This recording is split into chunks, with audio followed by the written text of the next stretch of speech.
அம்மா கத்தாழை ஜூஸ் செஞ்சு தரீங்களா? நல்லா இருக்கு.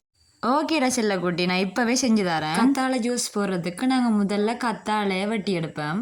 கத்தாழையில் ஒரு பீஸ் ஒரு வெட்டி எடுப்போம். அது பிறகு அதுக்குள்ளே இருக்கிற அந்த சோறுன்னு சொல்லுவாங்க, அதை நாங்கள் வெட்டி எடுத்துட்டு அதை நல்லா கழுவி எடுக்கணும். முதல்ல தண்ணியில் ஊற விட்டுட்டு அதுக்கு பிறகு ஒரு 5 தொடக்கம் 10 முறையாவது நாங்கள் கழுவி எடுக்கணும்.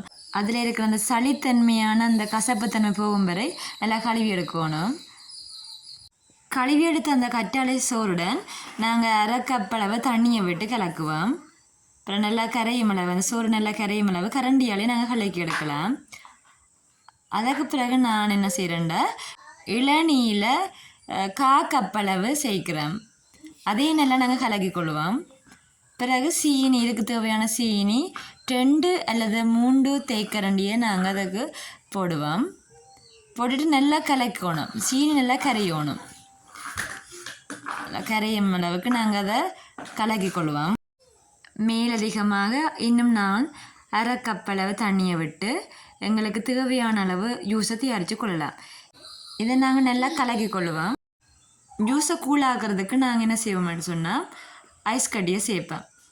எவ்வளோ கூழாக இருக்கணுமோ அவ்வளோ ஐஸ் கட்டியை நாங்கள் சேர்த்து அதை கலக்கி கொள்வோம். இது தேவையில்லாட்டி, கூழங்களுக்கு தேவையில்லாட்டி இதை நாங்கள் ஸ்கிப் பண்ணி கொள்ளலாம். ஜூஸ் ரெடி, குடிக்கலாம் வாங்க செல்லக்குட்டி. ஓகேம்மா, சூப்பர். வீடியோ பிடிச்சிருந்தா லைக் பண்ணுங்க, சப்ஸ்கிரைப் பண்ணுங்கள். தேங்க்யூ ஃபார் வாட்சிங்.